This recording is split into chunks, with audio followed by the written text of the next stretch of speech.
My name is Corey Wilson, Vice President of Community Engagement and Executive Director of the Pacers Foundation for Pacers Sports and Entertainment. We are very excited to share with you a small part of Pacers Sports and Entertainment Dream Big initiative. Tonight, we will continue our conversation about social justice and bring you our Black History Month Coaches Symposium. I would be remiss if I did not acknowledge Richie Smith and all those behind the scenes like Lauren Beasley who are helping facilitate our conversation tonight. Thank you. In our conversation tonight, we will discuss how race and sports intersect and how basketball can be a catalyst to promote positive change in the community. We have a great group of panelists ready to share their insights and experiences. After this conversation is over, please make sure to stay online as you will be able to talk basketball skills and drills with Pacers color analyst Eddie GIll and Fever player and former Big Ten Player of the Year, Kathleen Doyle. One of the accomplishments that we as an organization have made this month is to announce the re-engagement with the Kennedy King Memorial Initiative. It was on April 4th, 1968 that Robert Kennedy, who was running for president, announced to a crowd of supporters at 17th and Park, just north of downtown Indianapolis, that Dr. Martin Luther King had been assassinated.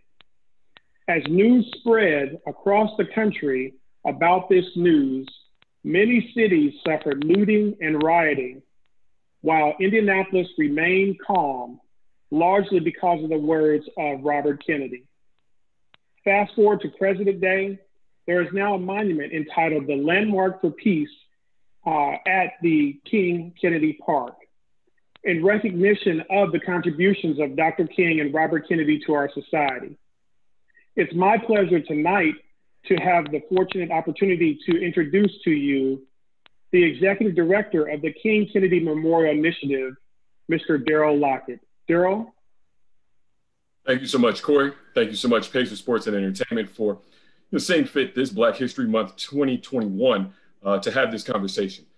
Kareem Abdul-Jabbar said it best. He said, sports is one of the few areas in which Americans of all races can talk to each other. And right now, it may be the country's best hope for meaningful dialogue. So it's fitting tonight that we have assembled this panel at this most pivotal time in our country, this most pivotal time in our state, and this most pivotal time in our city to discuss some of these issues that we're still grappling with today.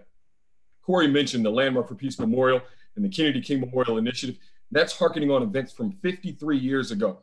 But we can't deny that we're still grappling with the challenge and the issue of race in America in 2020 and 2021. So we're coming together today to discuss why and how sports can be a catalyst for positive social change in our community and beyond. We would like to welcome coaches from across the state of Indiana to take part in this important conversation as we celebrate Black History Month. And during this hour, we're going to discuss a number of important topics with our panel guests, such as leadership qualities, race in sports or in the workplace, the role of coaches in our youth, and how you can inspire a change spirit in the young lives that you touch and the coaches and players that you interact with. We will then conclude the event, as Corey said, with a virtual coaching, teaching skills session with former Pacer guard and current TV radio analyst Eddie GIll and Indiana Fever guard Kathleen Doyle. I would personally say that you don't want to hear strategy from me, so I'm glad we have them queued up and ready to go so that you can actually take something away that will be meaningful on the court. But today's conversation, we have a wonderful panel. I just want to jump in and introduce them. First, we have Indiana Pacers head coach Nate Bjorkgren. We have Indiana Fever head coach Marianne Stanley. From the Positive Coaching Alliance, National Partnership Manager Marty Reid. From Learfield IMG College Associates, General Manager Darryl Morton. And basketball legend and Pacer TV analyst Quinn Buckner. And last but not least, Emmis Communication Sales Manager John Griffin. So I want to just go ahead and jump in with this conversation in the interest of time. So we've all seen influential figures and triumphant times in this country when it comes to race relations in sports. We can go back to Muhammad Ali protesting the Vietnam War, Mexico City Olympics, Jackie Robinson breaking the color barrier in baseball, or even Malcolm Brogdon protesting here in the streets of Indianapolis. So it's undeniable that sports creates a platform for positive influence. So I want to hear just from each of you, what have you seen through your life experiences where sports or individual athletes have sparked a movement? And what did that mean for you as an individual? Coach Bjorkgren, can we start with you? Yes, sir. And thanks for having me. It's an honor to be on this panel, to be with all the coaches here today throughout Indiana. The biggest impact in my life was very recent. It happened in the NBA bubble last season. I believe it was June 20th to September 20th. It was 3 months that we were together in Orlando, just our team. It was the previous team I was on before I was an Indiana Pacer. But what was impactful about those 3 months was the Black Lives Matter movement. And it was also, you know, on the eve of George Floyd's death and the many things that have been happening currently, the many things that have been happening for hundreds of years. But the biggest takeaway personally, what impacted me the most was I was first able to listen. You know, I listened to the current team I was on and the things that the players had gone through in their lives, the experiences that they've experienced that family members they have experienced. So number one, it was simply to listen. And number two, I was able to get involved. The Black Lives Matter movement in the bubble was very powerful. The players, led by the players, they had a major platform on talking on issues of racism and social justice and togetherness and equality. But the biggest part was, I truly believe this. I don't think we have a change in the presidency of the United States if it wasn't for the NBA players and that NBA movement. I honestly believe that. It was the first time in my life that I have ever voted. That's how much of an impact it had on me.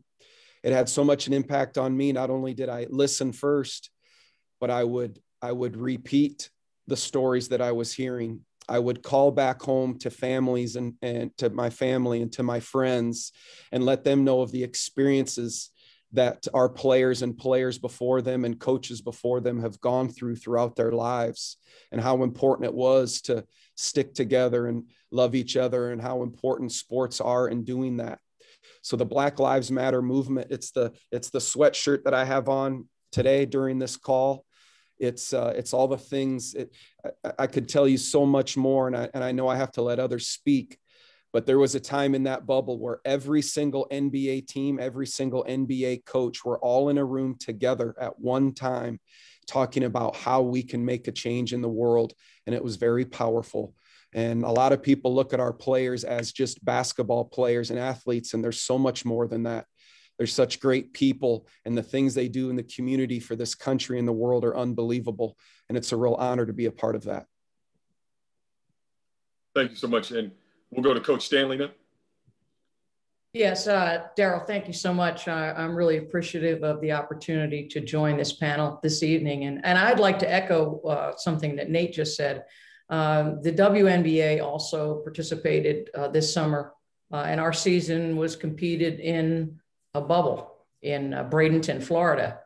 And one of the most impactful things was the fact that our players, and to a person, everybody in that bubble, got behind not only the Black Lives Matter movement, but we also created a space for Say Her Name in honor of Breonna Taylor and the tragic loss of her life, and other women like her who so often are not made mention of in the media. You know, a lot of times women are passed over in terms of the important part they play just in society in general. And I think our players did a fabulous job of using the platform for social justice and for the very things that they're passionate about beyond basketball. You know, we oftentimes hear of athletes being labeled as just athletes, as if they don't have a brain, as if they don't have a heart and a passion for things outside of the court or the field. And nothing could be further from the truth. And I think our players were very, very visible and really dedicated to the notion that this opportunity could not pass without the world at large seeing just how incredible our players really truly are, not only as women basketball players and professionals, but as citizens, and that they were willing to use their voice for good. The Say Her Name campaign was just one example of that.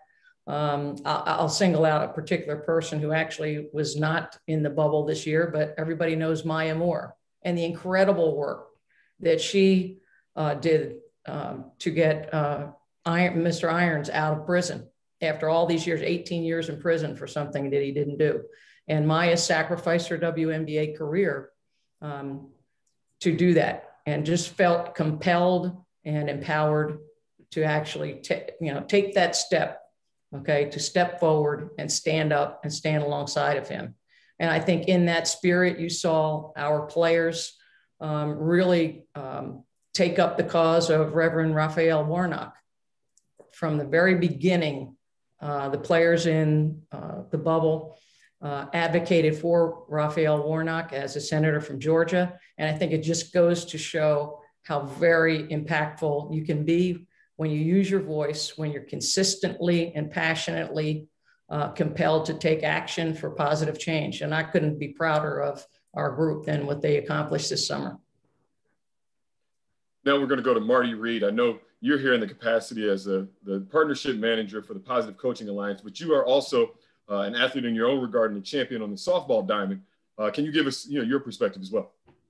Thank you so much. And thanks for having me this evening on behalf of Positive Coaching Alliance. Happy to be here, but I'd be remiss not to also mention the role that female athletes and, women pro teams have played in sports activism and using their influential platform to advance the social justice movement. Women are often left out of the conversation when they have been true trailblazers for as long as sports has been used as a tool to battle discrimination. But it took them even longer to, break color barriers and et cetera. So I'm inspired when I think of, athletes like Althea Gibson, who was before my time, but, she really was the first Black athlete, gender aside, to be ranked #1 in tennis before Arthur Ashe. And she paved the way for athletes like Serena Williams and Naomi Osaka, wearing the names of the victims of police brutality on her mask during one of the largest stages in sports at the US Open. So those are really powerful moments. And, modern day athletes have truly picked up the torch of their predecessors and continue to fight for equality. The WNBA and the Say Her Name campaign is something that truly inspired me as well. So I recognize the intersectionality of combating oppression as a woman in sports, as well as a woman of color. Bianca Smith was hired this year in 2021 as the first Black female coach in pro baseball with the Red Sox. So it's the representation for me. It's the empowerment for me. It's the courage and duty to continue to use my voice and my actions for positive change. So it's very inspiring, and I'll continue to share space like this and be willing to, inspire others. So thank you for the opportunity. Thank you, Marty. I'm going to actually go to Darryl now, because I heard a few times mentioned platform, and platform kind of goes along with brand.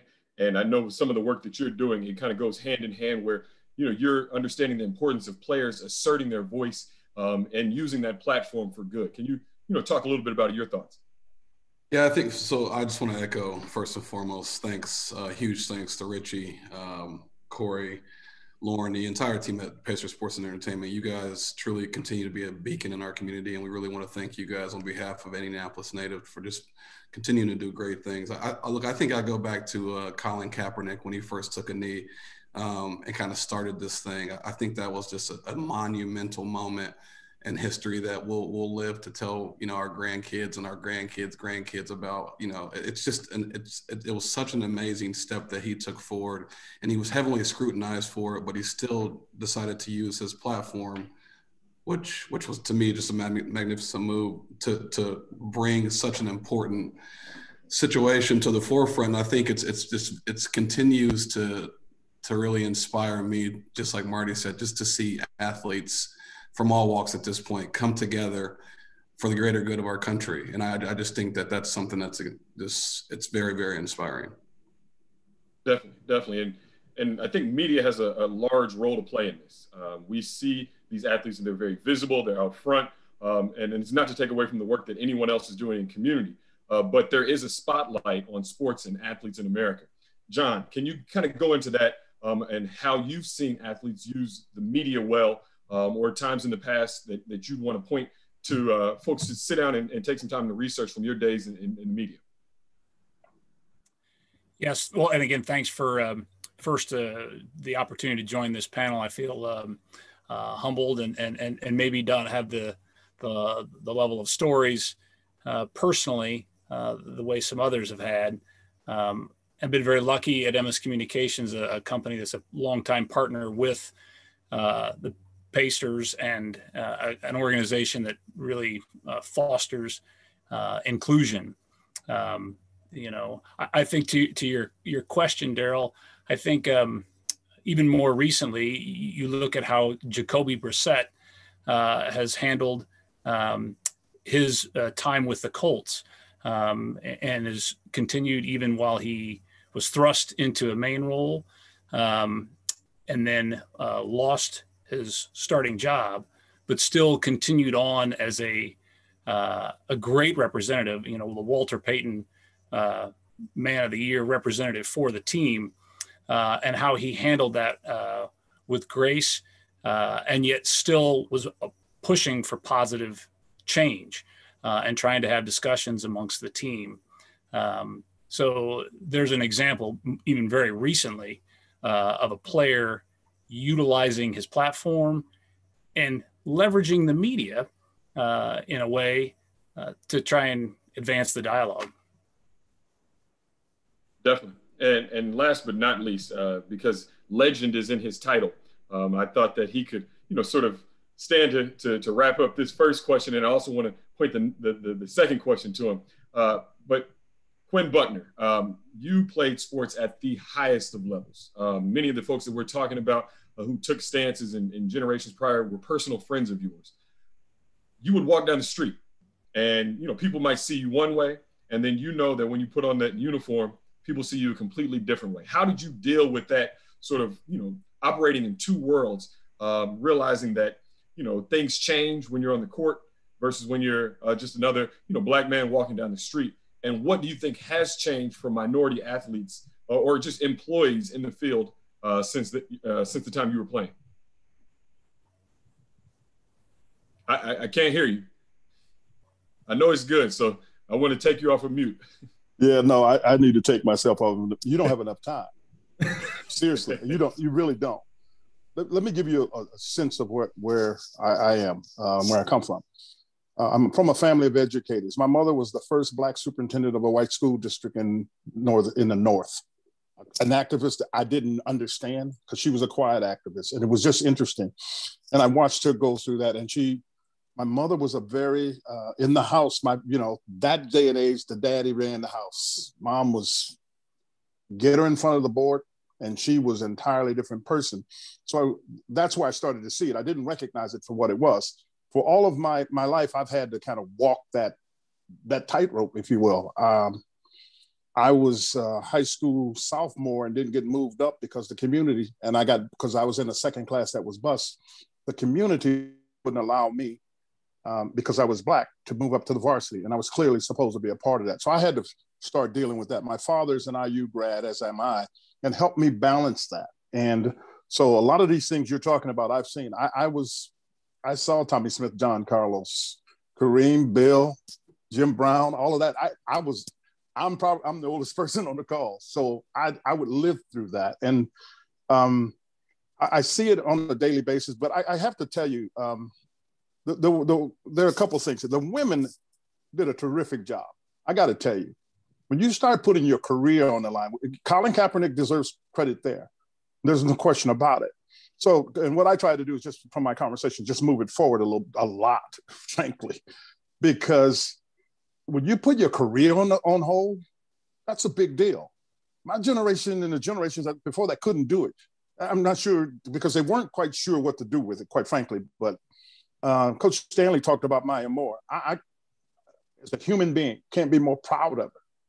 The women of the WNBA and across the country and the world. It's significant. And watching our players in the NBA, use the platform in the most positive form to try to create change was really, really heartwarming. And the challenge that we all have to understand, this is a long-term challenge. And we were privy through the Pacers Sports and Entertainment to have Dr. Lapchek on, who has worked in diversity, DEI, if you will, but has worked in this field for years. His father had worked in it, Joe Lapchek, who was a former player. Dr. Lapchek worked in it, and he's talked about how you have to be able to sustain this kind of fight. And there's great energy in what happened over the course of the summer. The challenge is always going to be, what are you going to get? What are you trying to get to? That's been a conversation I've had to have with a couple of people who are involved with teams and are dealing with this. What are you trying to get to? So because this is really a power struggle. I don't care how you look at it. It's a power struggle. And in history of time, I don't think anybody's ever willingly given up power. That's just kind of the nature of that beast. I don't mean to take you far off track, but these things are just here. I'm just laying them out there. I'm proud of sports because when I got bused, the thing that I thought helped our high school was the fact that we got bused from a Black neighborhood to a white neighborhood. And because we had the success in sports and everybody wanted to win, and it didn't matter what color you are, as a rule, that pulled it together.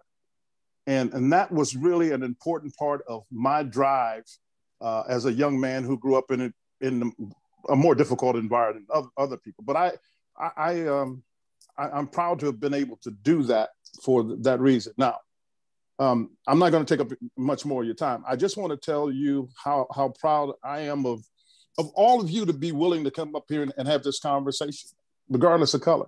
Because if we don't have a difficult conversation, we're not getting anywhere. Because if you don't get to the truth, you're never going to be able to solve it. And as I said, it's a long-term problem. There are many that are working on it. And one of the things that I'll briefly say, the players finally, it took them a while, but they had to realize that they had to get into the political fight. Because you can't do it that's really where the fight is, because that's where the power is. And when I saw that, I'm like, okay, this is to the question that you asked me, this is where I saw the progress. That more than just, if you will, the four that were doing it. If you look at Russell and Ali and those guys back then, Kareem, the entire movement became about trying to figure out ways to change unjust laws. And and ladies and gentlemen, that's just the beginning. Then they have to be applied evenly. That's a long answer to a short question. Hey, well, Coach Nate told us earlier, the first thing we have to do is listen. So anytime we're able to sit at the feet of a legend, we use that as an opportunity to listen. I do want to go back to the coaches, building on something that Quinn Buckner just said. He thanked you for the courage, folks of just different races, backgrounds, to stand and be in this platform here. I really want to ask, when you look back on your careers, even as players yourself or coaches now, we haven't always done everything right. We learn from our mistakes, and then people say that any man can learn from his own mistakes. A wise man can learn from the mistakes of others. So to the coaches that are listening, what are some situations that you've handled in the past that if you look back on it, you would say, you know what, I'd probably do that differently? I want to start with, Coach Stanley. Wow, that's an interesting one. I've been coaching since I was 23 years old. I've had a very unusual tenure as a coach because I got started young. There was no professional league when I came out of college. So I was an assistant coach for 1 year and then became a head coach at the ripe old age of 23. And trust me when I tell you, I've made lots of mistakes. But I think just understanding that people are people. There isn't a black and white in sports, it's sports. And I guess I would like to use another analogy. Two of my colleagues in the WNBA, my former coaching mate, Michael Cooper with the LA Sparks, who gave me my entree into the W, and also Bill Lambier, who still coaches, they would continually, both of them, when asked by the media, well, how is it, coaching women? They would say, well, there's no such thing as a female. I don't teach a female pick and roll. It's a pick and roll. Okay. By the same token, working with all kinds of athletes, black, white, young, old, doesn't matter. they're players, they're athletes, and working with female athletes in this day and age, they've got a vast array of opportunities that they haven't always had. I mean, in my lifetime, the opportunities are way different. You know, I came up at a time when little girls were basically discouraged from being athletes. No matter if they were white, black, or whatever. So it's like a new day and age. And I'm so proud of the fact that there is opportunity enough across the board for, you know, people, no matter where they come from, no matter their economic, socioeconomic status, no matter their color, no matter their religious belief. And so it's been a great experience in my lifetime to just have the opportunity to work with our players day in and day out and see them grow and help them grow. And I need to meet my players exactly where they are, knowing that people come from all kinds of different backgrounds. And like I said, I've made plenty of mistakes, you know, not understanding and really being able to get in the shoes of another person that I've been working with. And so I think that's the challenge. It's certainly one of the rewards, and it's certainly one of the teachers in my life. I believe that I'm a student of the game. And I don't mean just in the game of the X and O part. I mean in the game of life. How do I help Tiara McCowan, for example, become all that she can become as a young African-American woman who's a basketball player and passionate about lots of things in her life. So that's the challenge for me. And it's ongoing. And I'll make the right calls many times, and I will make some bad calls sometimes, and I'll learn and grow from that. So that's just my approach. Definitely. Coach Nate. Yeah, this is, I like that question, because the biggest thing that I would have changed, you know, this is about my 23rd year coaching, is I wish I would have talked to my players more earlier in my career, because there's a lot to learn from your players. And this is what I encourage the youth coaches on this Zoom call to do. You want to create the love of the game of basketball. Yes, you want to win. I understand that, but there's so much more to winning, or so much more to basketball than winning at this young age. You need to get to know the athletes that you coach. You need to get to understand what's happening in their lives. You need to be a good listener. You need to be a good teacher. You can't rely on school. You can't rely on their home life, just thinking that they're going to get the education they need on Black History Month, Black Lives Matter, racism, equality. You have to take that upon yourself, that to inspire these young athletes that you're coaching, okay? So they can work with each other, not only in basketball, but in the community. And I want to say something. Mr. Buckner just mentioned this, that there are some tough conversations to have. About in my, this was probably 15 years ago, right when I started coaching professional basketball. I had a coach come and tell me and says, you know, a lot of these players, they view a white coach like a cop. And it really made me stop and think there for a second and say they have got to learn to trust you and to love you and to know that you care for them. And I've never forgotten that. And that this has been 14 or 15 years ago on the way that I approach coaching. And even when I received this this job and this great job to be the coach of the Indiana Pacers, when I met with Miles, when I met with Malcolm, when I met with Victor before he was traded, when I met with Domas and Aaron, all of them, I didn't talk basketball right away. I talked about life and what they're doing in the community and these young men. And I wish I would have done it earlier in my career. Malcolm Brogdon is constantly in his community, in our community, in the world, doing things that matter. Miles Turner was just on Good Morning America, matching the amount of money to help the relief in Texas and Dallas and Houston for the power outages and the winter storm. So I encourage the youth coaches to learn about your players, learn about their families, learn about them as individuals, and you can really help them throughout their lives. Wonderful transition. You actually, I'm with the Kennedy King Memorial, so I don't, waste the opportunity to quote King, but you almost, spoke it up for me. He said, people fail to get along because they fear each other, and they fear each other because they don't know each other. So Marty, I ask you, how can sports facilitate some of those genuine relationships where they don't often, exist in society because of the divisions that we allow to exist? That's a great question. I think it happens by being intentional, increasing access for kids of color to quality sports programs and providing quality training in these programs that fosters positive youth development, inclusive environments, diverse coaches and players, and a proactive approach of teaching life lessons of humanity through sports. I think we all agree that sports, and competitive atmospheres have the power to really prepare us for life. But we often limit those characteristics to the physical characteristics like work ethic, resilience, teamwork, etc., which are all great qualities for life, but we have to also focus on the humanity side. Characteristics like empathy and moral courage and human decency, being able to build up young women and men of integrity, and what it means to truly love your neighbor or your teammates or your players, especially those that you don't instantly relate to. So I think that's very important for coaches, for parents, for adults, to be intentional about it. We can't just leave it up to chance. So Darryl, I go to you. How do we use sports to talk about and confront issues of racial and social justice? How do we engage parents? When we're talking to other coaches, how do we get the entire, conversation involved where, folks have different perspectives, different experiences, and they're bringing all that to the table, but, we want to help them be better people. How do we use sports in that way?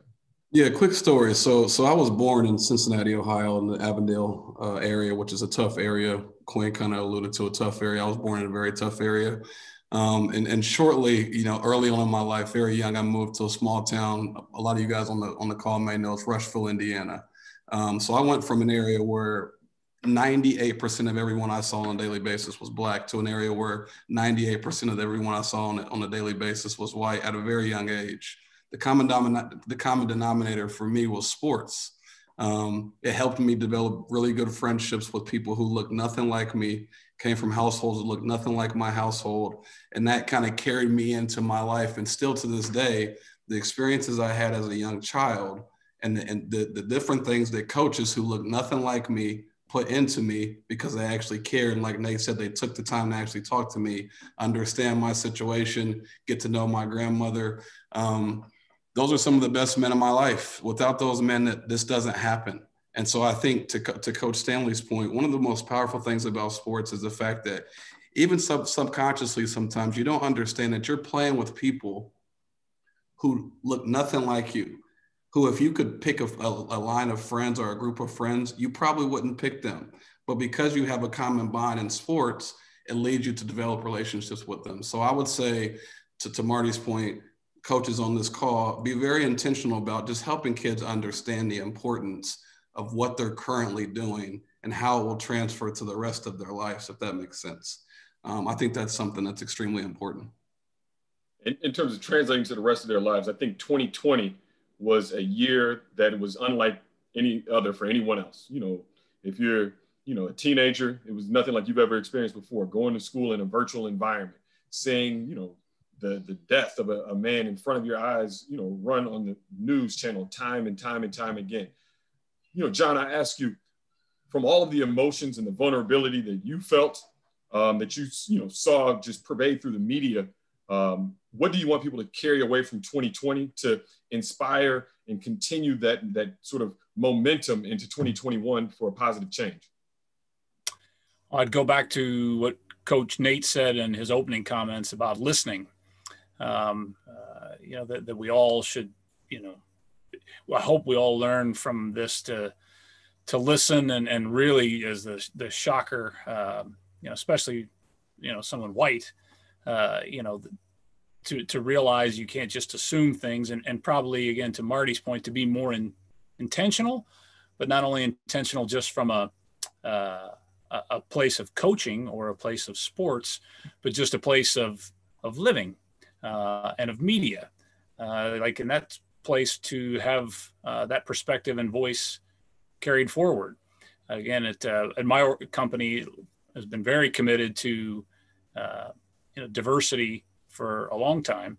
But probably even I became more aware and intentional about it through 2020 and all the things that we've gone through. But much about listening. That last weekend in May, I have two kids that are a daughter and a son in their early 20s, greatly impacted. And I admit, as growing up until the workplace, I didn't have a lot of interaction with Black people until then. But my son, whose roommate is Black, he came home Saturday because he lives downtown and actually was kind of a ground zero when things spiraled out in Indianapolis. But it was very intentional in conversations with him about what he experienced and went through. I called, friends and coworkers, that next day and had long conversations that I hadn't really thought about. And one of my, friends is a media talent, and he shared a lot of his experience as a Black man. So it's important, I think, moving forward to, again, be intentional with that in all aspects, sports, media, and our personal lives. Definitely. And I think, the intentionality is something that we've seen just a sort of renewed focus on in 2020. We see efforts with diversity, equity, and inclusion in corporate spaces that, we had never heard it discussed before. We've seen empathy come, from suburban communities, rural communities, to the issues of the urban poor and the urban plight. Quinn Buckner, I asked you this question. The other day, NBA Commissioner Adam Silver talked about how, the game of basketball has been able to benefit from promoting diversity and inclusion. And when we narrow that down to a high school level or to a college level, when we're starting to talk X's and O's and just leading a team to victory, how can creating an inclusive environment for a team help the success of a team on the court and off the court? It's an oxymoron to talk about a team and winning. It doesn't happen.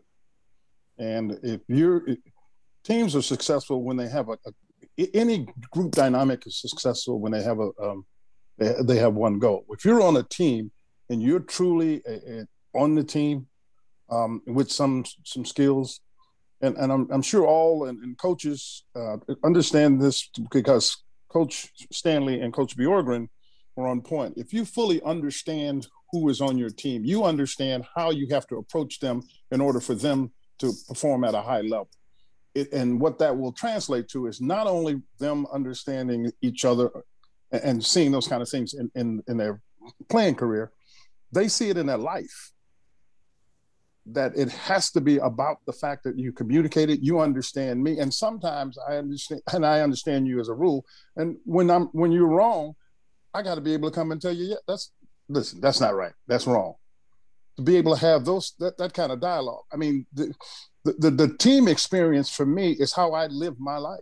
I kid you not. I mean, my family is a team, and the people I work with are a team. I took it to the nth degree, quite frankly, and I make great use of what I learned there.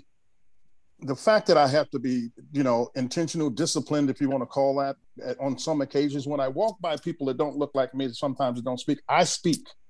Because one of the challenges that people that don't look like me have is they're fearful. And with whatever persona comes with what the Lord has blessed me with, I need to reach out. I mean, it's about being compassionate about it. And if you're doing those kind of things on teams, then your teammate trusts you, because all of this comes down to trust. If I trust you that you're not going to do something to me that is wrong, I'm willing to follow you. If I don't trust you, that's not going to happen. So all of that is part and parcel to teams. And with my blessings of having been successful on all of the levels, I've seen it in each. I've seen it in high school. It got amplified in college. I saw it in the Olympics. And then when I got to the pros, that's what I saw. That's the common denominator. Now, I will admit I'm unique in that experience, but I see many people trying to bring that to bear. But if you're not willing to be compassionate empathetic with people, understand where they are, to the point that I heard earlier. You got to meet people where they are and then help them, if you can, to step up to do the things that they need to do. And they will appreciate it in the long run, and they will support, and they will carry it through their families and friends. And that's the way I think a team is supposed to work. Definitely. I do want to do a quick housekeeping note. I noticed that many of you guys have raised your hands via Zoom. Feel free to type a question that you might have for any of the panelists in the chat, and time permitting, we'll try and get these questions answered. And I want to, leave some time specifically for the questions that you guys might have. So, I go back to the coaches.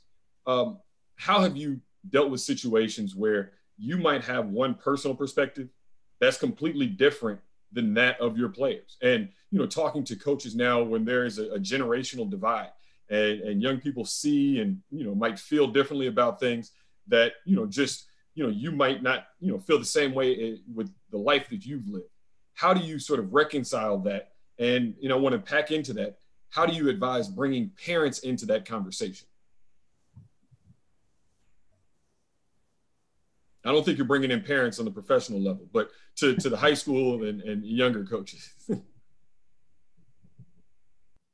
I guess I can take a stab at this. I think it's important to accept that you can only be the expert of your own personal experiences. And, we all have different personal experiences, which could cause some varying perspectives and thought patterns. So when you're not seeing eye to eye with a player or parent, or I think it's important to try not to, go to anger or, let your emotions get the best of you, but allow the person that you're talking to express their thoughts and stick with the conversation. This is something that I have to constantly remind myself of, because I'm easily, I can bring the heat. I can clap back real quick. So in these instances, I would say, create space for sharing and listening to understand rather than just to respond, and be willing to call someone in rather than calling them out. We teach this at Positive Coaching Alliance. There's two ways that you can respond. And I think in today's, society and the public space, we're seeing a lot of people calling each other out, which is shutting them down directly,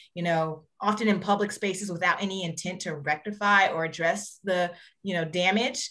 And calling them in is letting someone know that their comment was hurtful, often in private, and providing space for dialogue to learn and to grow. So if you're dealing with someone that differs in opinions, I would try to ask questions. Why do you feel that way? What do you mean when you say that? So asking those questions, and we do this as an organization. And when we put out the statement, Black Lives Matter, we actually got a lot of pushback.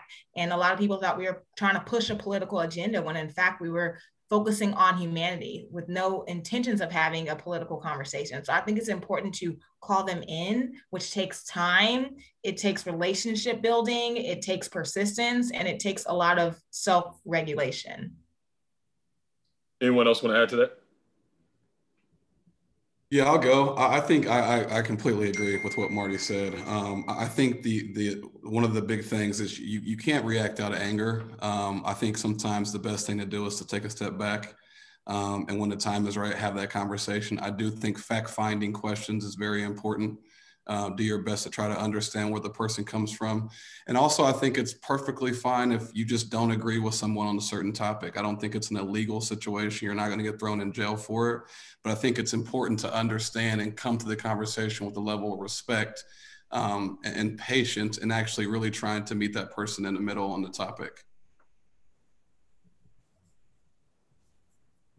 I agree with that. It's an interesting scenario that I had. I was coach of the Dallas Mavericks, and I come from a very powerful, God rest his soul, father. I played for a coach who was extraordinarily demanding, but a great coach, where what I could see was the shift in social norms. I grew up in an environment, whomever is in charge is the person in charge, and you don't really question that much. And I had a couple of occasions where that was thrown back at me in the sense that I was using that attitude with players, and they responded in a negative way. And I watched it occur, and understood that it was hard for me to make that the evolution that I needed to make. But the reality is, this has to be about respect. And I think more so now, given the recent events than before. I don't think it means as a coach that you just give in to it, because you still have to lead them, but you also have to help them understand how they can have a respectful discussion. And it doesn't always have to be a long discussion. You can agree to disagree. And I think that's changed considerably, but I think it's changed positively in that it forced a little bit more dialogue. Because in that dialogue, you can start to really understand how people feel. Because that's what we're all doing now, just understand those kind of feelings. So that's my humble view on that. Coach Stanley, I see you. Yeah, I was going to jump in there and just say that, I think, and Nate alluded to this earlier, like understanding, I think, is at the foundation of being able to then come to a place of trust. If you don't take the time to try to understand where someone is at the given moment, listening, by having conversation, if you don't come to some understanding of what they're feeling, what they're thinking, then you could misinterpret all kinds of behaviors, all kinds of actions, and that can lead to more problems. So like for me, I think trying to listen and to also come to a place of understanding. It doesn't mean, as Quinn said, that you always have to agree, far from it. But once you've listened and established that you're interested in what the other person thinks, how they feel, then at the end of the day, if you're the coach, hey, you may not always agree with me, but I have your best interests as well as everyone else's best interests at heart. And I'm trying to get to that place, and I'm here to help you. We're on the same team, as Quinn says. And, there are times when the two people just cannot meet. And then you just have to have a respectful dialogue about, well, you know what, this may not be working out. What do you think should happen? Maybe it's time for a player to try a different sport or a different team or something of that nature. But I think you have to begin with trying to understand, because so many times players are misunderstood when they get frustrated. Are you frustrated with the coach? Are you frustrated with yourself? And usually I find that players, when they're frustrated, they're frustrated with themselves because they truly want to do the right things. They're trying to give the coaches what they are asking of them, and there's something that's blocking. So you can't get at what that is, whether it's an emotional thing or just a skill thing, until you take the time to listen and understand and say, okay, well, let's try to go at it this way, and get a player to work with you in terms of their own personal growth. I find that is a pretty good way of surmounting potential problems in dealing with players. Anyone else want to jump in? I'll just say one thing quickly on that. It's also important to understand at what moment you're having that conversation with the player. They could be having a very, very bad day. Something could be going on at home. Something could have happened right before practice time. It could be after a game. And after a game, if it's a win, loss, emotions are very, very high after games. I think it's important as coaches that you just don't have to come to a final conclusion at that moment if you are disagreeing on something, whether it be on the court or off the court. Take the time to take a step back, and you can think about it. There's a million things that could have happened during the day to cause any kind of argument or conflict that may be happening. So I think we have a question that sort of came in, and I know it's a generational question, so I don't want to point fingers at anyone, but how do we deal with social media in all of this? Because that can, sort of add fuel to some of these conversations, and, take it in directions that we weren't planning or ready to go. As coaches and as leaders of young people, how do we, help them, particularly when language is used in regards to race and race relations on social media that we can't control? How do we work with young people to better understand that platform?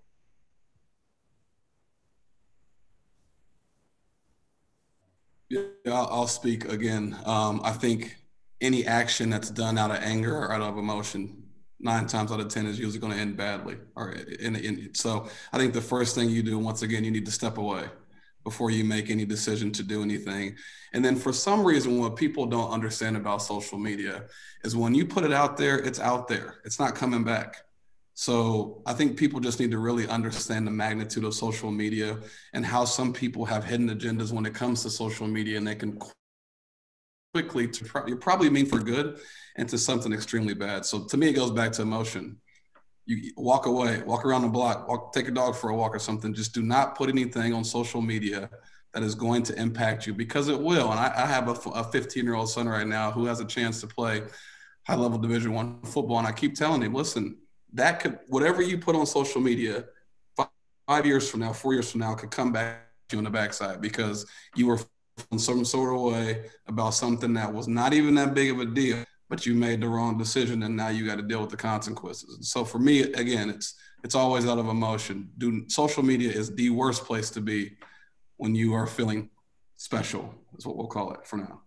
We have a question that came in saying, I've coached for about 3 years, and I do feel there is heavy race favoritism when it comes to referees, and I'm the lone underdog. How do you suggest I deal with that?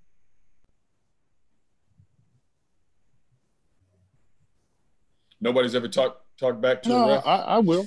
I mean, listen, it is tough. And I think you've got to show great restraint, because you have the young people that you're dealing with. You're the leader, and they'll follow your lead. If you lash out and make that a course of action as a rule as the coach, they're going to think that's okay. It can happen. Let's just be real. It can happen. And I don't think there's any easy answer for that. I grew up in an environment where you had to be able to handle that as you grew up. So as hard as it is being alone, Althea Gibson was alone. I'm not trying to say that you're in that category, but you have to look at it that way, because otherwise you make yourself a victim. And this has to be about progress. And if you're going to be a victim, you're not going to progress, and you're not going to show the young people how to progress. They're looking at it. They'll make evaluations on it. What you can't do is, in my humble opinion, is allow them to believe that, in fact, that racism is a part of whatever happened. They have to persist. That's how they get to the next step and the next day. That's how they grow and get stronger. So that's from somebody that's had to deal with some of those kind of things for a day or two. But that's my 2 cents worth.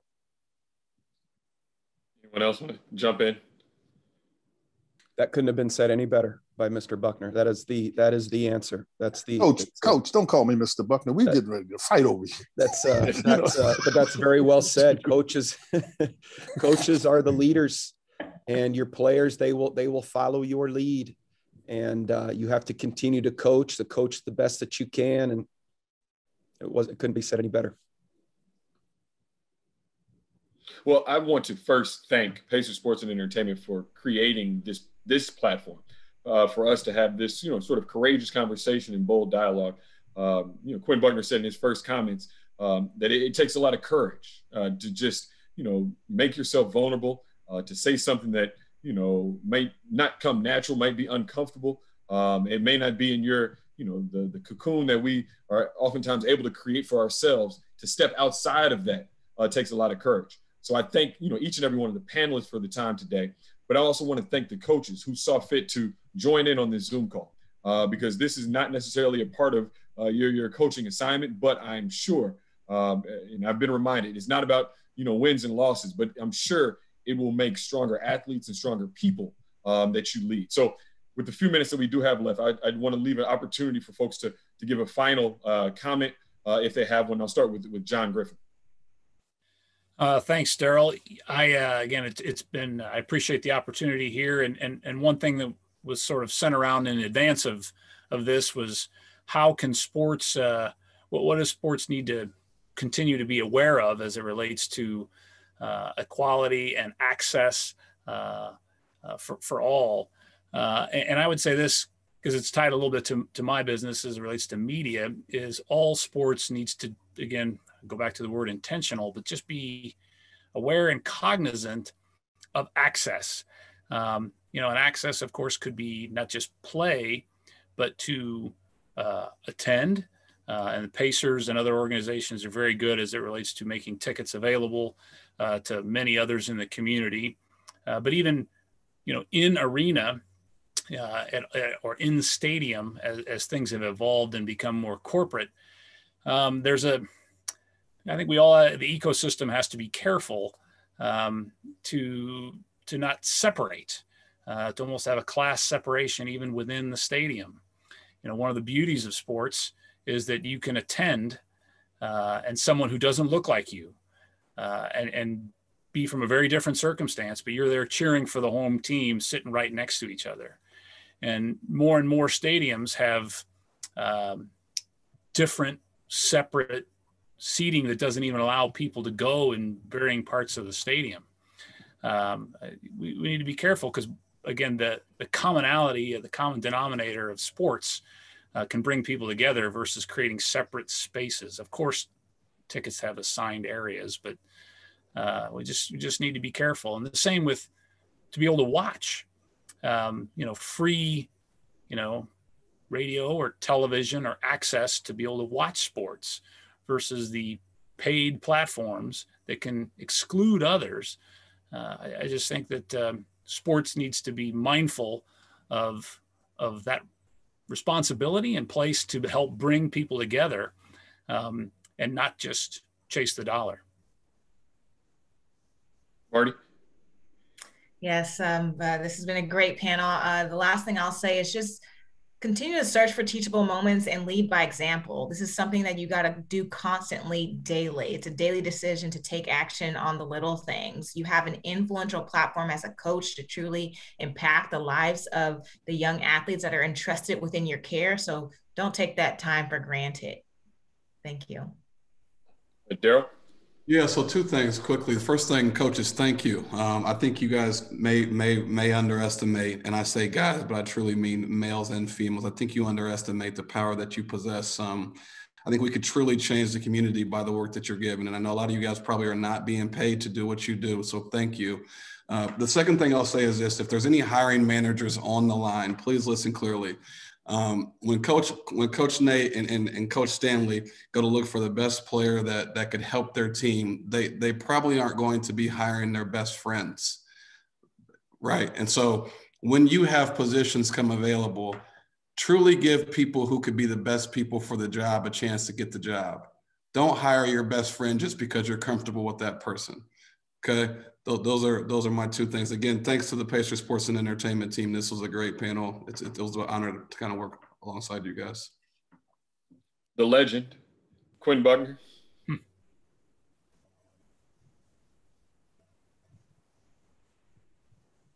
I don't do the legend thing. This is primarily to the coaches. I had a coach named, God rest his soul, Belter Dawson, when I was a kid, and he impacted me.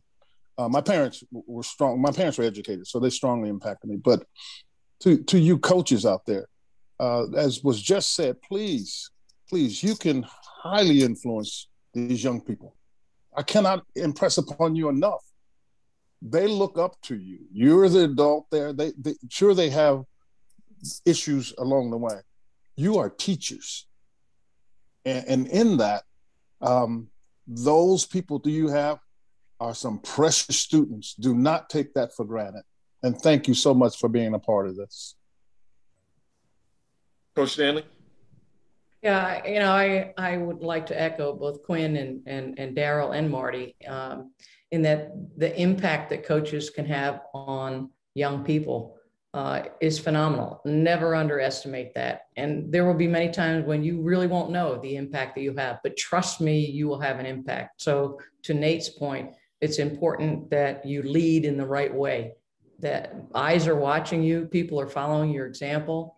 And I've always felt like sports are the perfect laboratory to learn everything you need to know to be successful in life. There's every opportunity to learn cooperation, to learn resiliency. When you get knocked down, get back up, that you don't quit on things. And as far as we've come in sports, and as far as we've come in terms of women now having access and having a bigger slice of the pie, if you will.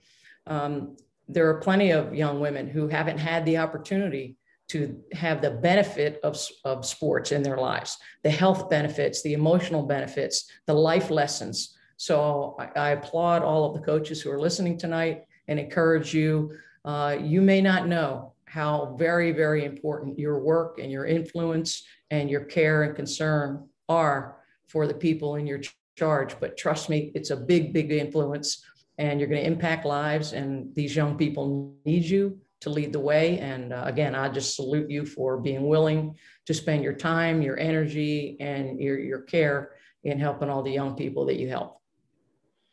Thank you. And finally, to bring us home and send us on to the next part of this program, Coach Nate. I have an 11-year-old daughter, and I have an 8-year-old son. And our children are born with pure hearts. My children, your children, everybody's children are born with pure hearts. My children don't see color. They see people, and they always will see people. This is something that as a youth basketball coach, we have to educate the youth. We have to start as young as we can to educate them so they understand between right and wrong and equality and racism, and teach them and educate them in the right way as they grow up. That's where this has to continue. That's where it has to have a major focus in everything that we're doing and everybody being on this call. So again, our kids are born with pure hearts. The constant teaching and education that we can give them is for the better. And I appreciate everyone taking the time to be on this call, and just knowing that you're the coaches on this call, your motivation and how you can inspire people can last a lifetime. Again, thank you so much. Thank you, Pacers Sports and Entertainment, to just see fit for convening this panel in this Black History Month, because there's so much that we can learn from the past to actually brighten our future as we move forward. I actually want to turn it over now to, again, to Corey Wilson, the Vice President of Community Engagement and Executive Director of the Pacers Foundation. And thank you all for your time that you spent with us. And the next treat, I'll let him introduce to you guys. But thanks again. Thank you again, Darryl. Really, really nice job. I really enjoyed the conversation and hearing the nuggets of trust and the power struggle that goes on. Obviously, the call them in versus out really resonated with me. I will say that I appreciate all of the panelists for giving your time tonight to really lean into discomfort. That's what tonight was about, and it was greatly appreciated, and I'm hopeful that this conversation will continue. I'm excited now to transition and pass it over to Eddie GIll, our color analyst for the Pacers, as well as Kathleen Doyle, guard for the Indiana Fever. Eddie, Kathleen. How we doing? Thank you for having us, and it's a pleasure to be a part of this conversation. That was an incredibly impactful, well thought out conversation that was had there. A lot of nuggets taken away there. And Kathleen, welcome. Happy to have you join us here today. Thank you. Thank you for having me. Good deal. To all the coaches out there, obviously we're working with youth sports here. We number one, really encourage you to forward any questions you may have as it pertains to skills training, drills, practice plans, how to approach different age groups, from obviously K through 12, quite honestly, and even on into the collegiate year. So we want to make sure this is as interactive as possible, to be able to provide any tidbits of information that we may have personally, and kind of go from there. Kathleen, you have anything you wanted to kind of open up with? Not really, just ready to answer questions. I'm excited to talk basketball. I like it. Well, while we wait for those to kind of come in and field some of those questions, I guess you and I can kind of bounce back and forth in terms of what we did as kids, and in terms of what was most beneficial in terms of our relationship with coaches and teammates and so on and so forth. So I guess when did, real general question, when did you first kind of pick up a basketball and decide that you have, real passion behind it? I've been playing basketball for as long as I can remember. I'm the youngest of 6 kids, so there was constantly sports going on in my household.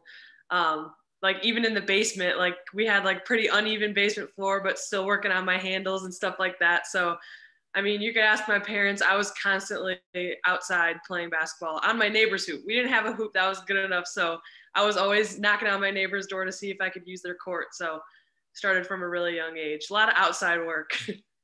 I like it. Yeah. And you're much younger than I am. So I'm actually glad to hear that you actually were outside working on your game. That's something that, I mean, I've lived at the park. I would leave early in the morning, come home late in the afternoon, evening. My mother would say, "Where have you been?" And I said, "Hey, I told you I was going to the park." I've been at the park literally for hours throughout this time. So really, honed in my skills in that. And obviously this day and age, there's a lot of trainers out there. There's a lot of skill development with those personal one-on-one trainers for kids that are out there playing. So it's definitely a different age, a different era for sure. Kids are playing in gyms much more often. Obviously, we know that what AAU basketball has done.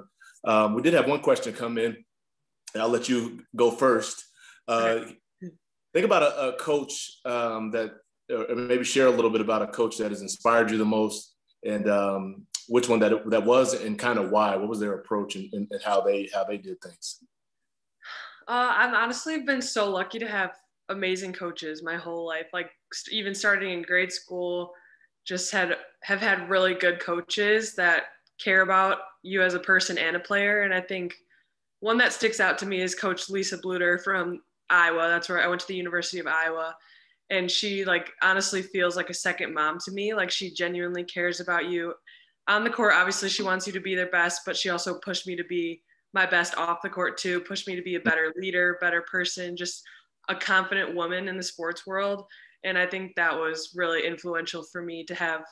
I had a lot of male coaches growing up, and they did had a great experience with that, but going to college and playing for a female was really special for me. Having that be my first opportunity to see a really powerful woman in that role.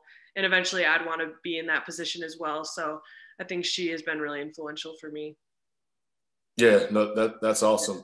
I think for me, I grew up with a single mother, lost my father at 11 years old. So father figures in my life were important. I got into the boys club when I was as a youngin', and one of my coaches there, he was one of those father figures, but also kind of taught me the fundamentals of the game, the fundamentals of hard work, discipline, how important that is. And I think you heard all of the panelists in the previous panel. Everyone kind of talked about those life skills and how they translate. So for you coaches out there, no matter what age group that you have, really trying to incorporate those life skills, I think are tremendously important. That's what my coach did for me, the boys club. And I've kind of tried to carry that on throughout my entire playing career, and then also coaching as well and doing some training. So making sure that that's at the forefront at all times. We did have another coach or another question come in regards to, how do you approach, or what's the expectation that we should set in this question here with sixth grade boys, but I think it applies to girls as well. Just really that age group is the most important thing. What are your thoughts on, that middle school age group and what the, quote unquote expectation should be? Yeah, I feel like it's even different now from when I was in sixth grade. That seems like a really long time ago, but it really wasn't that long. But I just feel like the basics are so important. I feel like kids see on social media, all these highlights of all these NBA players doing all this high level skill work, ball handling and step backs and all these crazy step throughs, just stuff that comes with experience and so much skill. I just think that kids need to focus on the basics and be able to make a weekend layup, just really simple stuff. And obviously you build off of that, but I just think the basics are the most important.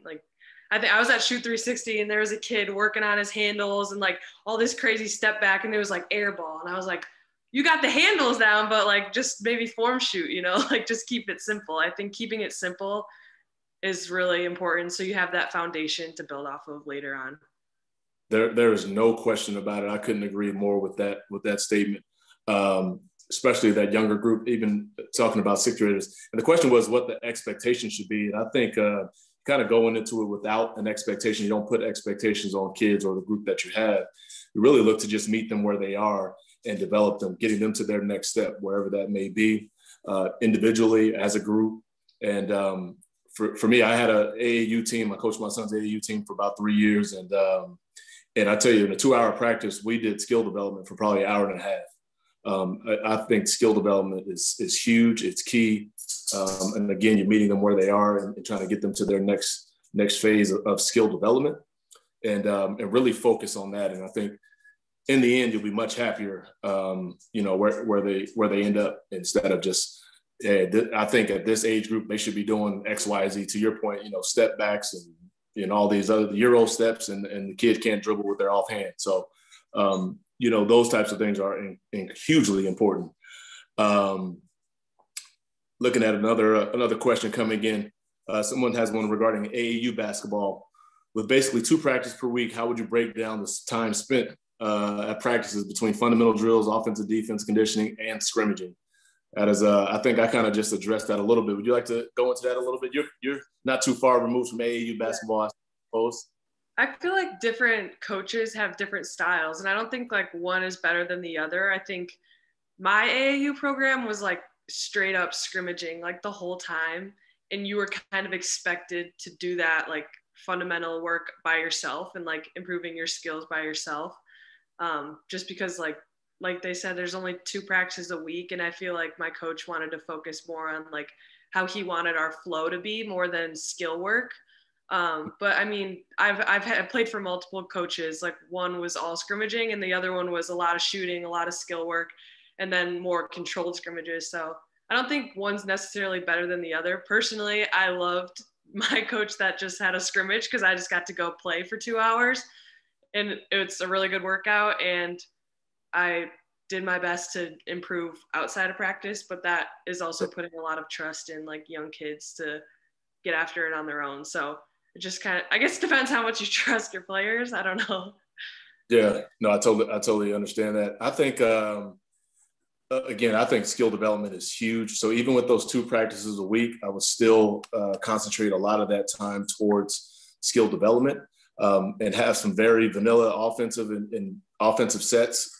Per se, some of these youth coaches I see, they're trying to run, 8, 9 different sets, and, and showing how great a coach they are because of their strategy from a skill development, or excuse me, from a scheme standpoint in offensive sets.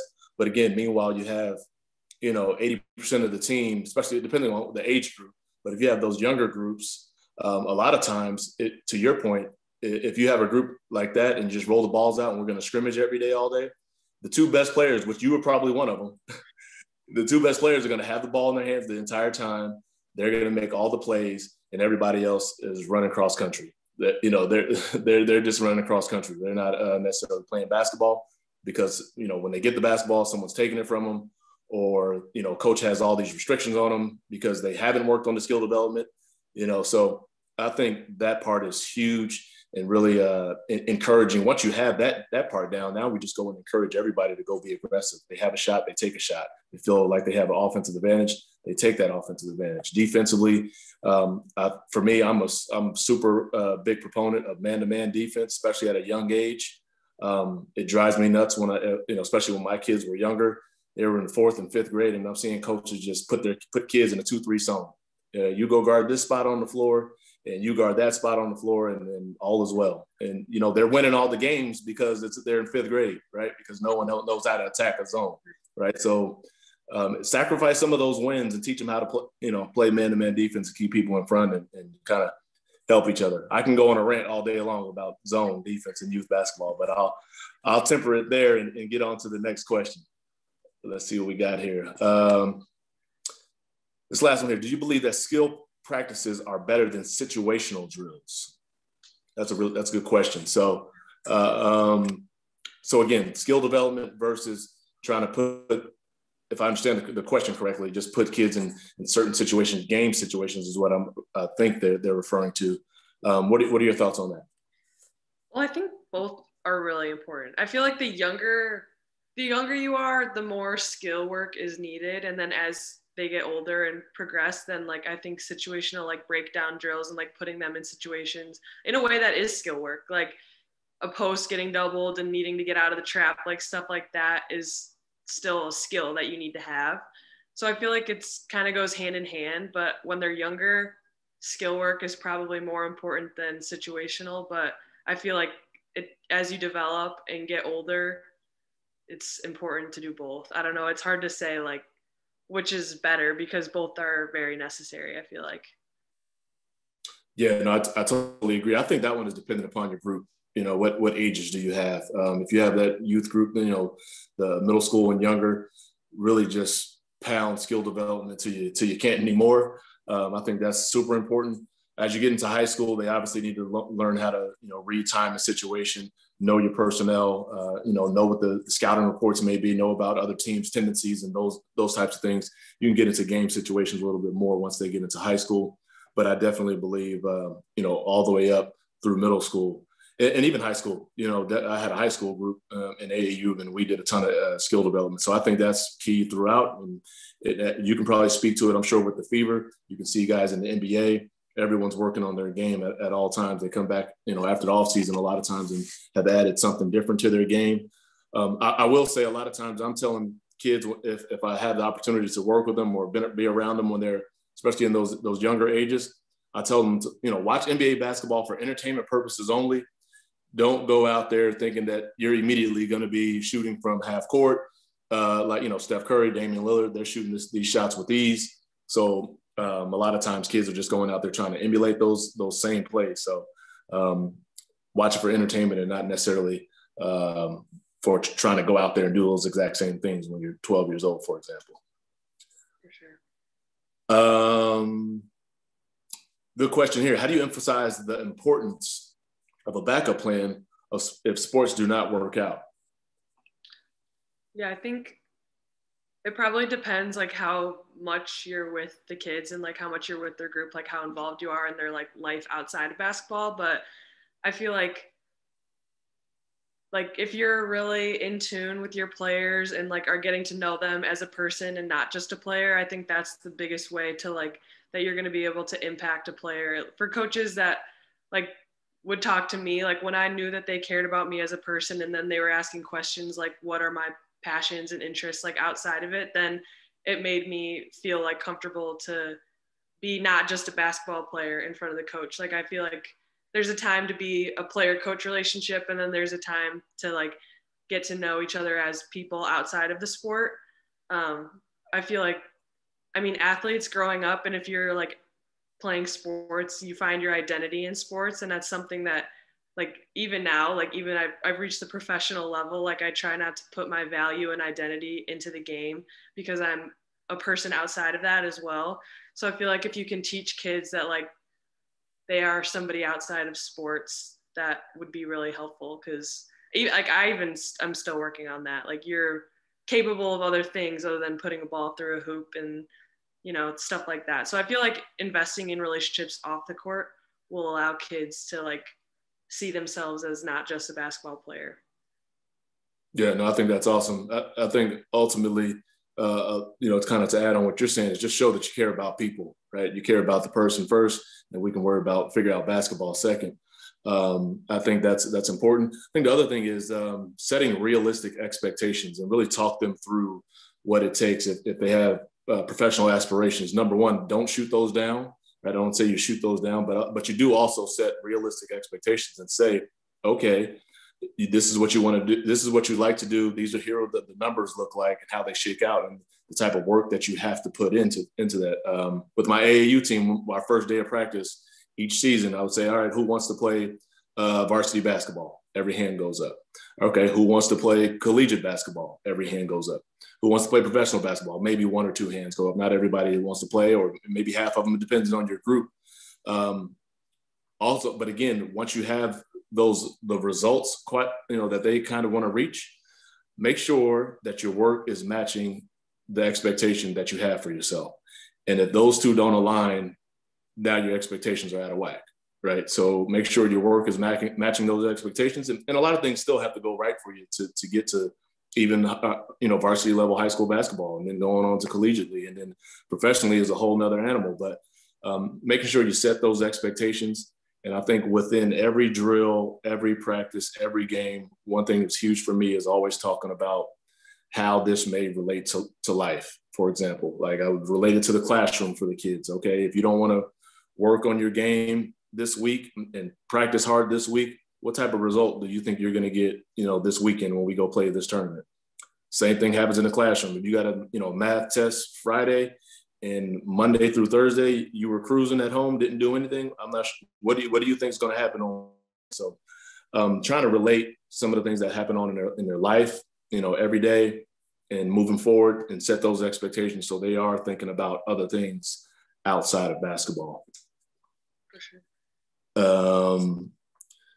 Moving on to, this is a good one. During times where you've been affected by outside situations. So this is one talking about things that are going on in the kid's life outside of basketball. How do you effectively, get with those kids and make sure they understand what's going on, or basically effectively get with them and make them, to some degree have a clear mind, I believe is what they're trying to say here. It says effectively get your head in the game, right? So get them to where they can play the game despite what's going on outside of the game. And then also trying to manage anger issues. If a kid has demonstrated that they're just anger involved anytime there's something goes wrong.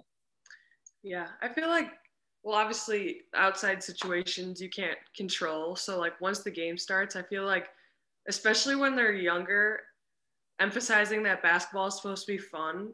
I feel like it sounds really simple, but that was huge for me growing up. Like basketball was always like my escape, and just like, I genuinely just have fun when I'm playing. Like, so it just like making it not so serious. I feel like if you just take a step back and like really think about it, like these kids are just like wanting to play basketball. And like, if you can put them in the mindset of like having fun while they're doing what they're supposed to be doing, I think that will just like allow them to like relax and enjoy the game. And I guarantee they'll play better if they're enjoying themselves. And I feel like the anger part, I feel like every player gets frustrated, and like making them understand that like not everything's going to go their way all the time, and you're not going to play as well, or the refs aren't going to be right every call. Like just understanding that you have to just control what you can control.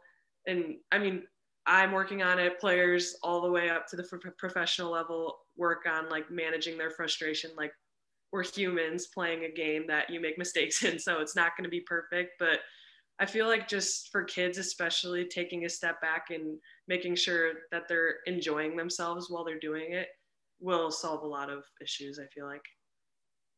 Yeah, I think that's huge. We're recognizing that it is a game, and continue to keep, the fun and the joy of the game present, even though you're working. I think there's a way to accomplish both.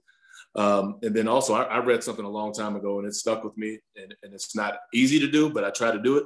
And it is, everyone you meet every day is going through something you know nothing about. So that's, closest family members that may not be sharing. And then obviously people that you interact with at work. In this case, you're talking about coaches interacting with young people. A lot of times kids are going through things that we know nothing about, or things that may be stressful to them, or may be an issue to them away from basketball. And in many cases, basketball may be an outlet for them. I know it was for me personally growing up, I absolutely fell in love with the game. And even to this day, it's therapeutic to go out and work out and get shots and just be on a basketball court. So it's therapeutic in some ways. But to your point, especially if you're in a heated practice or a heated game and you're really giving it your all. So some of those emotions will come out if things don't go your way for a player or coach. I think that's okay.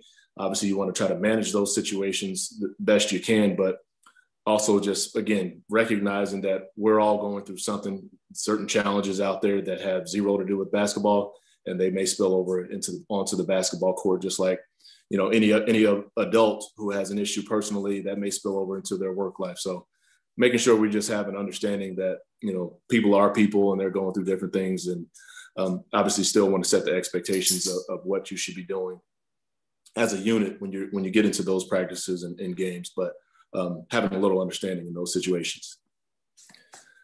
Let's see here. My chat went down here.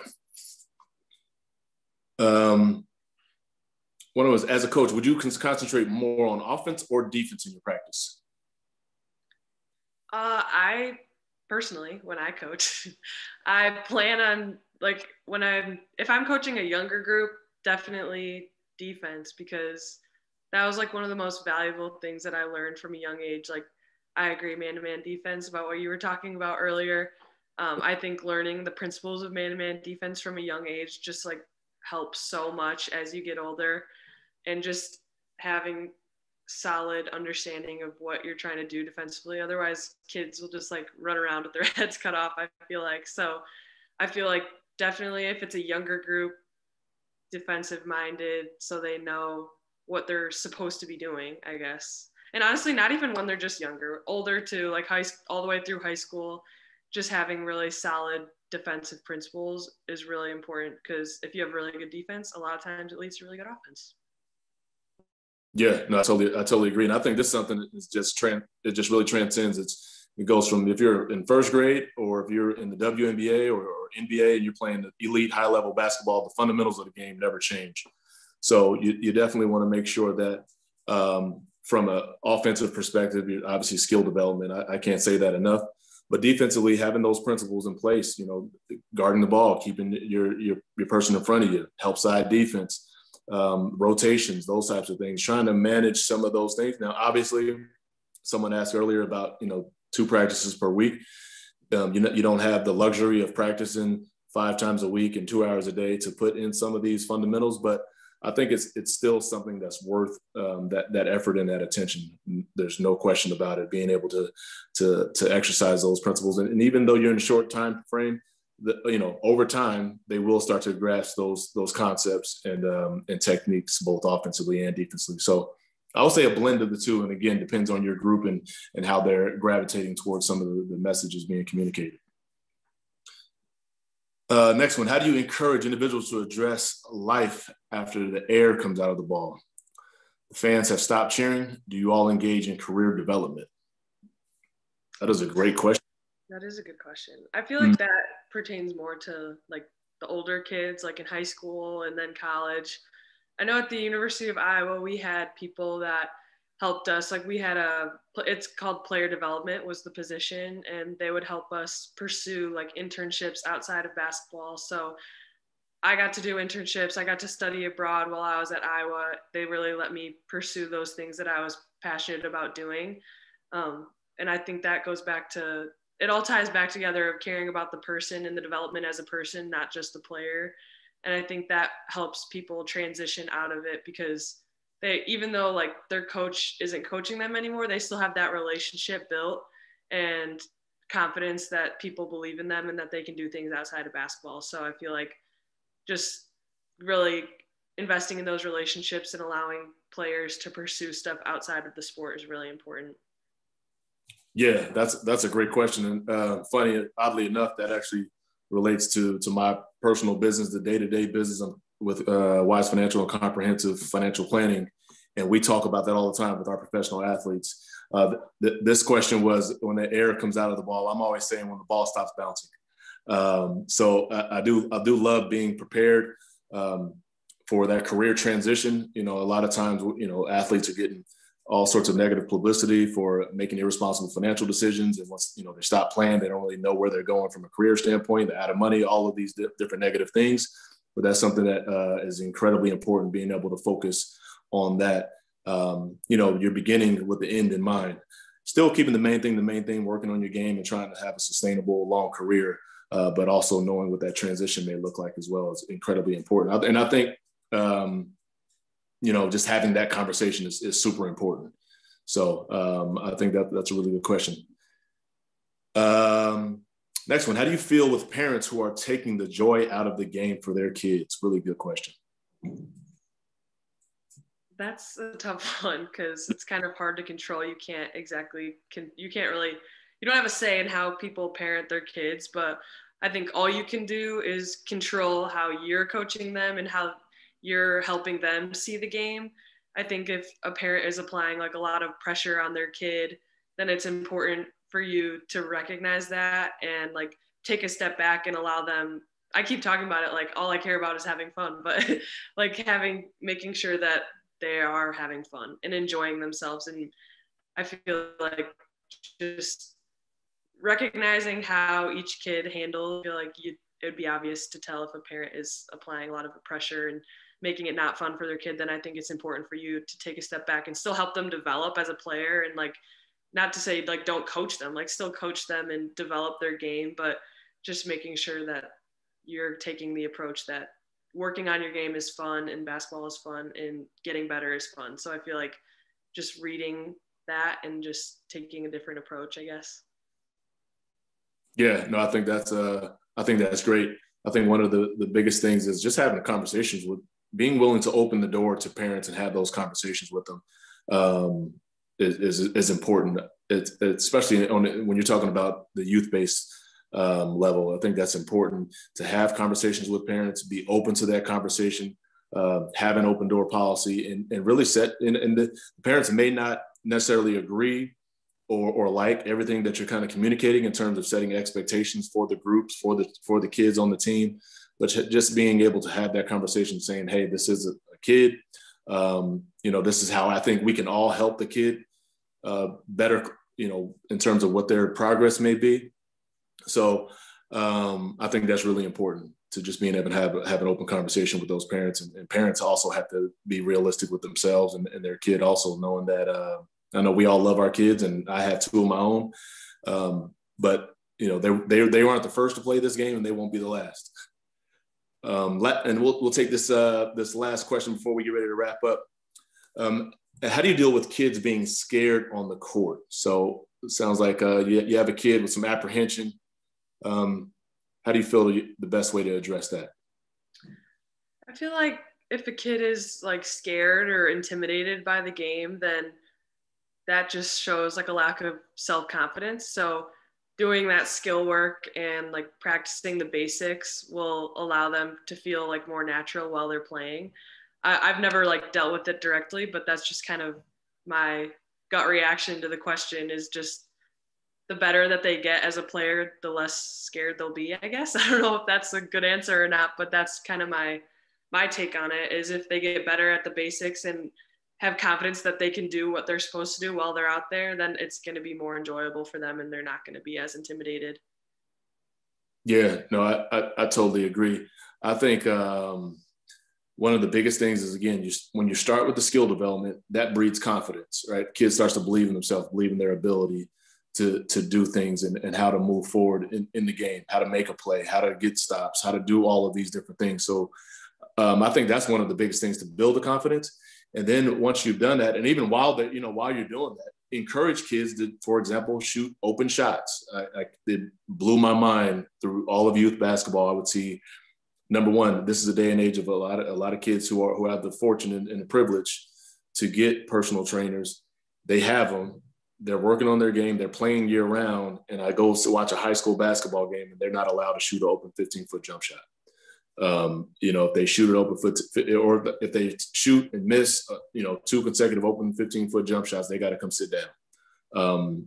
So then that breeds fear, it breeds apprehension, anxiety for a kid when he gets on the floor. He's like afraid to make a mistake. And anytime you have a kid, I'm sure you've seen it. And, I myself personally, grew up, there were some times where I did have some negative nervous energy, in which I got out there and I was worried about making a mistake or not making a shot. And what do? You make a mistake and you miss those shots. So I think really it's just super important to be able to breathe that confidence into each and every kid out there. And it starts with that skill development. I think we do have a couple more minutes here. Got one more question here. Best advice you have ever been given that you could share with the audience? Oh, that's a good one. Well, I've received a lot of really good advice. I've had amazing coaches my whole life. But one thing that I will never forget is the point guard coach at Iowa, Abby Stamp. She told me one day in practice, I was being hard on myself, and she told me that I need to start treating myself the way that I treat my teammates. Like, so when I make a mistake, she's like, would you react that way? Like, would you talk negatively to yourself or to a teammate if they made the same mistake? And I was like, no, I guess I wouldn't. So treating yourself the way that you treat a teammate, like, you got the next one, you're going to make that next shot. Like, you got this, like, just the next play mentality of just like dropping it and moving on. That was really good advice. Like, I'll never forget that. That's pretty good. I'm going to go with 2 different ones. One is from my grandmother.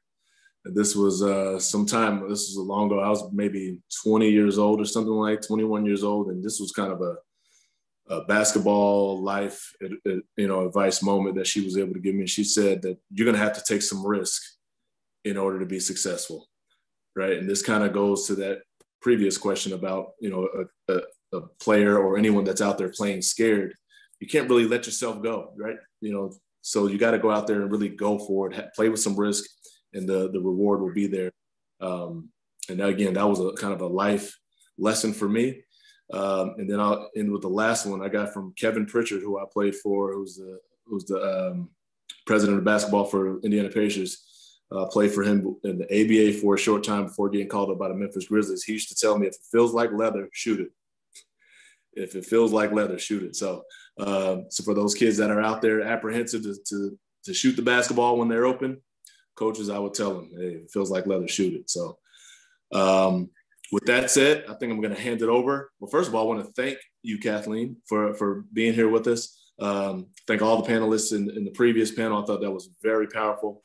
They made some great comments there, and it was great to just be able to watch and digest some of that information that they were giving out there, and really want to thank the Indiana Fever, Pacers Sports and Entertainment for allowing me to be a part of this. Kathleen, you were great in the drill session, and you carried me again in the panel here today. So I appreciate it. Thank you. Yeah, good luck in the upcoming season. I'm sure you're going to kill it, and you guys are going to be great. With that said, I'm going to hand it over to Mr. Corey Wilson. Thanks, Eddie and Kathleen. Really great, really great. I enjoyed the entire evening. We covered a lot of ground, from talking about social justice all the way to coaching and the fundamentals, but it all made sense. And I'm really appreciative of all of our panelists earlier, and Kathleen and Eddie again. Thank you for your willingness to kind of share your nuggets here tonight with us. As we sign off, I challenge all of those in the audience to continue the conversation. Don't let this be a moment where you hear it tonight and you forget it. Remember that these are important issues that your players and you yourselves may be dealing with, and important to lean into these difficult conversations. So on behalf of myself, being a member of Pacers Sports and Entertainment, I thank you. Lauren Beasley and Richie Smith, thank you for your help in the background on making this symposium successful. I wish you all a good night. Thank you.